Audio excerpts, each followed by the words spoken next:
Welcome back. آغاز میں خبر یہ کہ نیب نے اعجاز ہارون سمیت 7 افراد کے خلاف ریفرنس واپس بری کرنے کی درخواست دے دی۔ درخواست قائم مقام چیئرمین نیب کی جانب سے کی گئی۔ درخواست میں کہا گیا مبینہ معاملے سے حکومت کو 1 پیسے کا بھی نقصان نہیں ہوا۔ سلیم مانڈی والا کا اس معاملے سے کوئی تعلق نہیں۔ زمین کو ابھی تک کسی اور مقصد کے لیے استعمال نہیں کیا جا رہا۔ درخواست کے مطابق اختیارات کے غلط استعمال کا سوال ہی پیدا نہیں ہوتا۔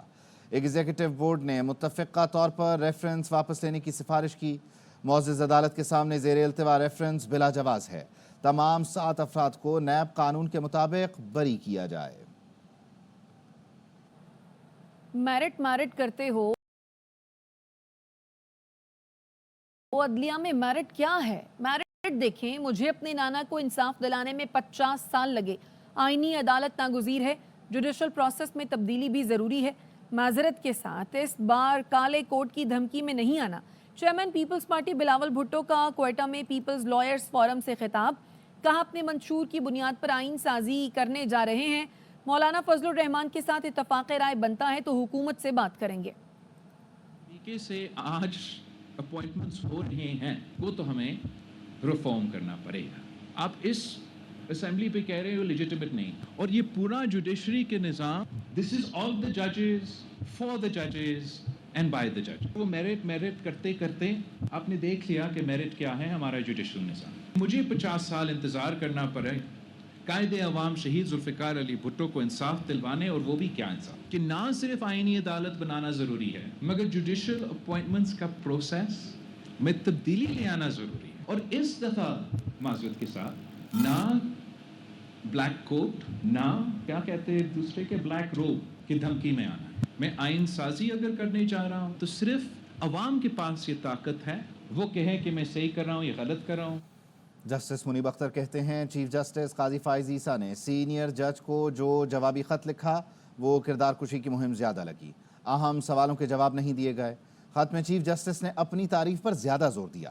سینئر ترین جج کی سربراہی میں بینچ کی تجویز دے کر خود سربراہی سنبھال لی۔ فی الحال 63A نظر ثانی کیس کی سماعت کرنے والا بینچ کا حصہ نہیں بن سکتا۔ جسٹس منیب اختر کا رجسٹرار سپریم کورٹ کو لکھا خط سامنے آ گیا۔ سپریم کورٹ کے جسٹس منیب اختر نے رجسٹرار سپریم کورٹ کو خط لکھ دیا۔ جسٹس منیب نے کہا چیف جسٹس قاضی فائز عیسیٰ نے جواب میں سینئر جج کو جو خط لکھا وہ کردار کشی کی مہم زیادہ لگی، اہم سوالوں کے جواب نہیں دیے۔ خط میں چیف جسٹس نے اپنی تعریف پر زیادہ زور دیا۔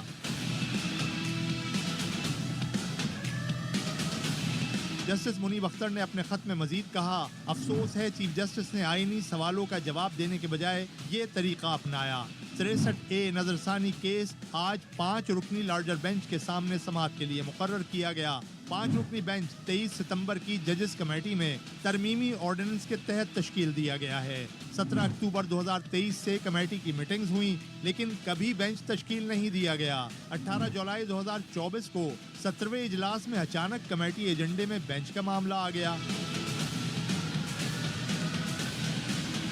جسٹس منیب نے سوال اٹھایا 63A نظر ثانی کیس کے لیے بینچ کی سربراہی سینئر جج کو کرنا تھی۔ چیف جسٹس نے خود سینئر ترین جج کی سربراہی میں بینچ تشکیل دینے کی تجویز دی تھی۔ اس تجویز کو ترک کر کے چیف جسٹس نے خود بینچ کی سربراہی سنبھال لی۔ جسٹس منیب تشکیل 9 جس طرح کی گئی اس کی وجوہات ڈھکی چھپی نہیں۔ مجموعی حالات دیکھتے ہوئے 9 تشکیل کمیٹی کے بنائے بینچ کے معاملے پر غور ہونا چاہیے۔ ان بنیادوں پر فی الحال میں والے اس بینچ کا حصہ نہیں بننا چاہتا۔ میری معذرت کیس سننے سے انکار نہ سمجھا جائے۔ بینچ میں عدم موجودگی کا غلط مطلب نہ لیا فائل کا حصہ بنایا جائے۔ کہنا ہے کسی جج پر کسی مقدمے کے لیے زور نہیں دیا جا سکتا۔ بینچ سے الگ ہونا ہو تو عدالت میں آ کر بتایا جاتا ہے۔ کوشش کریں گے جسٹس منیب اختر بینچ میں شامل ہوں، وہ راضی نہ ہوئے تو کل نیا بینچ سماعت کرے گا۔ چیف جسٹس نے سماعت کے آغاز پر بتایا کہ جسٹس منیب کا خط موصول ہوا ہے، وہ آج کیس کی سماعت میں شامل نہیں ہو سکتے۔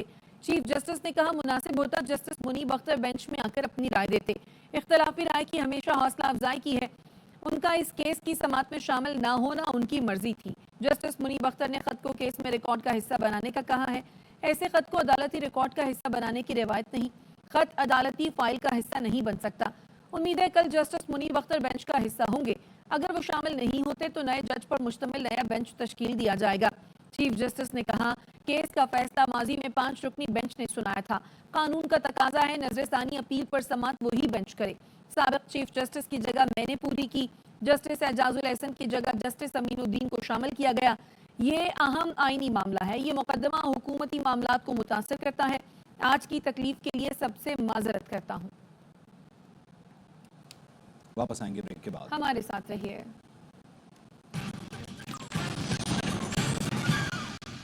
Welcome back. اسلام آباد جلسے میں تقریروں پر حکومت کا ایکشن، پی ٹی آئی رہنماؤں کے خلاف بغاوت کا مقدمہ درج کرنے کا فیصلہ کر لیا۔ تقریروں کے بعد بنائے گئے مقدمات میں نامزد لوگوں کے خلاف کارروائی ہوگی۔ ضابطہ فوجداری کی سیکشن 196 کے تحت حکومت درخواست جمع کرائے گی۔ اس سیکشن کے مقدمات ناقابل ضمانت اور گرفتاری کے لیے پولیس کو وارنٹ کی بھی ضرورت نہیں ہوتی۔ وزارت قانون اور وفاقی پروسیکیوٹر جنرل نے فیصلے کی توثیق کر دی۔ وفاقی کابینہ سے معاملے کی باضابطہ منظوری کے لیے درخواست بھی کر دی گئی۔ خانہ سنجانی کے مقدمے میں وزیر اعلیٰ خیبر پختونخوا علی امین گنڈاپور، قومی اسمبلی میں اپوزیشن لیڈر عمر ایوب، خالد خورشید، شیخ وقاص اکرم، شعیب شاہین، شیر افضل مروت، عامر ڈوگر سمیت 50 سے 60 افراد نامزد ہیں۔ بچوں اور گھر والوں کا احساس کیا، دوبارہ ہتھے چڑھے تو نہیں چھوڑوں گا۔ وزیر اعلیٰ خیبر پختونخوا علی امین گنڈاپور کی پنجاب پولیس کو دھمکی، کہا اگلی بار ظلم کرنے والوں کو پشاور لے آؤں گا۔ کیا پورے پاکستان میں صرف مریم نواز ہی عورت ہے؟ جیلوں میں قید ہماری خواتین عورتیں نہیں ہیں کیا؟ پنجاب پولیس کو میں دوبارہ وارننگ دے رہا ہوں، ابھی دفعہ اگر تم ہتھے چڑھو گے خدا کی قسم میں تمہیں چھوڑوں گا نہیں۔ میں لے کے یہاں پہ آؤں گا اور پھر تمہیں بتاؤں گا مگر قانون کو توڑ کر کسی پہ ظلم کرو گے، جبر کرو گے، کسی کے غلط حکم مانو گے، اس کے بعد یہ سمجھتے ہو کہ پوچھنے والا نہیں ہے، اس لیے کوئی بھی کسی کا غلط حکم نہ مانے۔ میں وزیر اعلیٰ ہوں صبح، میرے راستے میں اگر کوئی رکاوٹ ڈالے گا، اگر میرے پاس کوئی مشینری ہے تو میں ڈنگے کی چوٹ پہ استعمال کروں گا، کسی کا باپ بھی مجھے نہیں روک سکتا۔ میرے ورکروں کو لشکر، مجھے کہو دہشت گرد۔ عثما بخاری صاحبہ ہماری جو وزیر اعلیٰ بیٹھی ہوئی ہے، جس کا باپ تو علاج کرنے کے لیے لندن گیا ہوا تھا، میرا تو لیڈر جیل میں ہے، نہ جائے۔ تم جو جلسے کر رہی تھی پنجاب میں تو کبھی منع نہیں کیا۔ کہتے ہیں عورت کارڈ، عورت کارڈ کیا ہے؟ میری خواتین جیل میں ہیں، وہ عورتیں نہیں ہیں؟ پورے پاکستان میں ایک عورت یہ مریم نواز رہ گئی ہے۔ تم ناچو تو فیشن، ہم ناچے تو مجرا۔ او بھائی یہ کام نہیں چلے گا۔ مولانا صاحب آپ نے کھڑے ہوئے کہا تھا عمران خان کی حکومت میں نے گرائی ہے، آج آپ کہہ رہے ہیں کہ امریکہ نے گرائی ہے، آپ بھی اس کے اداکار بن گئے۔ چلو پھر بھی میں شکریہ ادا کرتا ہوں کہ زمین جاگ گیا ہے، کچھ اور بھی آپ کے دلوں میں راز ہے وہ بھی آپ بتا دو۔ کی آگ لگی ہے اور نیرو بانسری بجا رہا ہے۔ وزیر اطلاعات پنجاب عظمہ بخاری کا وزیر اعلیٰ خیبر پختونخوا پر وار، علی امین گنڈاپور کو سستا اداکار کہہ دیا۔ کہا ایک صوبے کا وزیر اعلیٰ کیسے دوسرے صوبے پر لشکر کشی کر سکتا ہے؟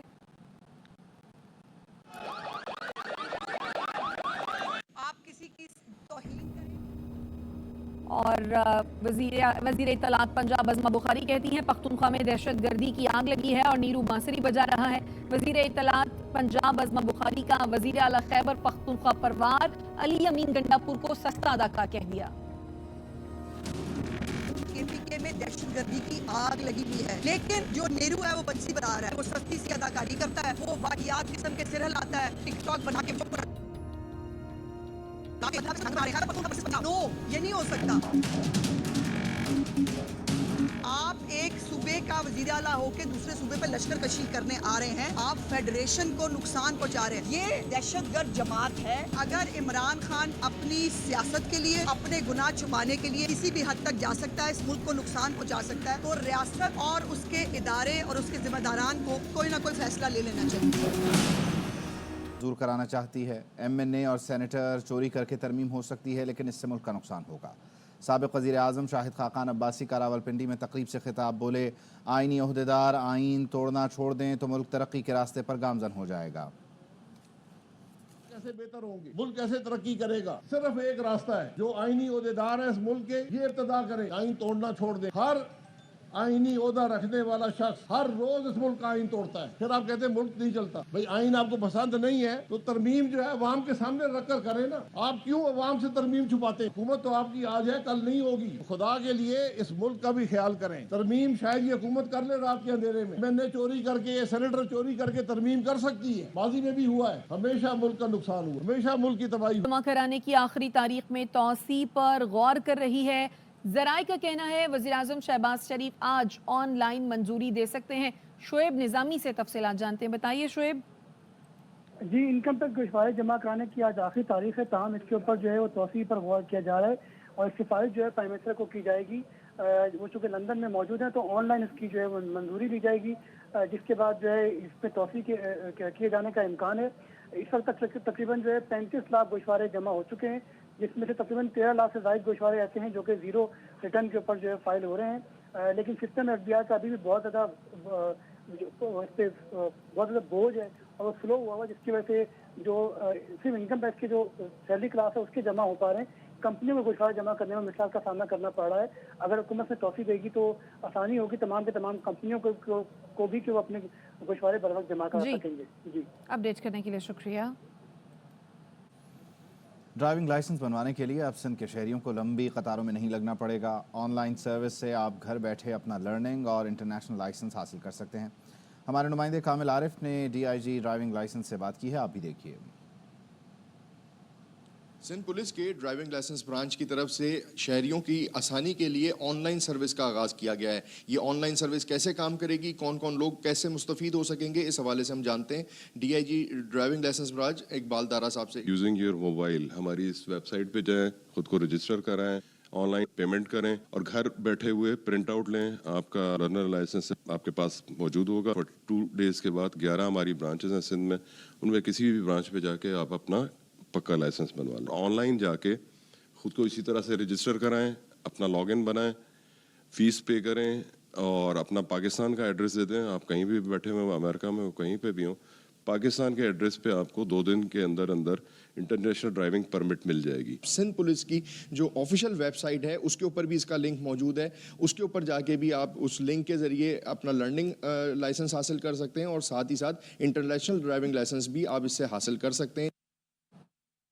آثار قدیمہ اور تہذیبی ورثے کا جشن. انسٹیٹیوٹ آف اسٹریٹجک اسٹڈیز اسلام آباد کے تحت بین الاقوامی کانفرنس جاری ہے.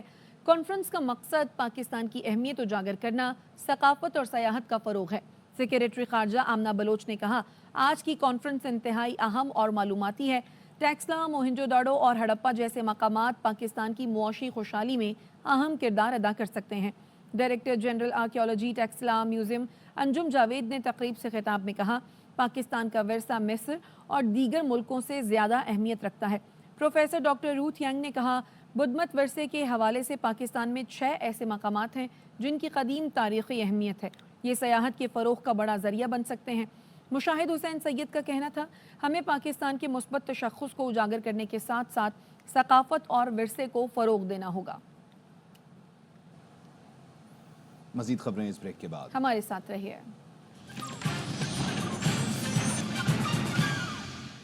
Welcome back. اپڈیٹ کریں آپ کو کہ آرٹیکل 63A نظر ثانی کیس کا آج کی کارروائی کا تحریری حکم نامہ جاری کیا گیا ہے. رجسٹرار سپریم کورٹ کو حکم نامے کی کاپی جسٹس منیب اختر کے سامنے بھی رکھنے کی ہدایت کی گئی ہے. راجہ محسن اعجاز ہمارے ساتھ ہیں، ان سے مزید تفصیل جان لیتے ہیں. راجہ محسن بتائیے. دیکھیے سپریم کورٹ پاکستان کی آج کی سماعت کا حکم نامہ جاری کیا گیا ہے جس میں یہ کہا گیا ہے کہ رجسٹرار کو کہ وہ حکم نامے کی کاپی جسٹس منیب اختر کے سامنے رکھیں اور رجسٹرار جسٹس منیب اختر سے بینچ کا حصہ بننے کی درخواست کریں. اس کے ساتھ ساتھ اس حکم نامے میں یہ بھی کہا گیا ہے کہ جسٹس منیب انکار کر دیں تو ججز کمیٹی نیا جج بینچ میں شامل کرے گی. اس کے ساتھ ساتھ یہ بھی کہا گیا ہے کہ بینچ میں اس وقت کے chief justice Umar Ata Bandial, justice اعجاز الحسن شامل تھے. بینچ میں جسٹس مظہر عالم، اس کے ساتھ ساتھ جسٹس منیب اختر، جسٹس جمال مندوخیل بھی شامل تھے. اس تحریری حکم نامے میں یہ بھی کہا گیا ہے کہ صدارتی ریفرنس کا اکثریتی فیصلہ جسٹس منیب اختر نے تحریر کیا تھا. اکثریتی فیصلے کو اس وقت کے chief justice Umar Ata Bandial, justice اعجاز الحسن کی حمایت حاصل تھی. اقلیتی ججز جسٹس مظہر عالم میاں خیل اور جسٹس جمال مندوخیل نے اختلافی نوٹ تحریر کیے تھے. جسٹس منیب اختر نے آج کمرہ عدالت نمبر 3 میں جو روٹین کے کیسز تھے ان کی تو سماعت کی، لیکن جسٹس منیب اختر دیگر ججز کے ساتھ ٹی روم میں بھی موجود تھے. اس کے بعد لیکن وہ کمرہ عدالت میں اس کیس کی جو نظر ثانی تھی اس کی سماعت کے لیے نہیں آئے. رجسٹرار کو یہ کہا گیا ہے کہ حکم نامے کی کاپی جسٹس منیب اختر کو فراہم کی جائے اور اس کیس کی جو مزید سماعت ہے اسے کل دن 11:30 بجے تک ملتوی کیا گیا ہے. بہت شکریہ. ایل پی جی گیس 7 روپے 31 پیسے فی کلو مہنگی کر دی گئی. ایل پی جی کی نئی قیمت 251 روپے 30 پیسے مقرر کر دی گئی. مزید جانتے ہیں ہمارے نمائندے انجم وہاب سے. جی انجم.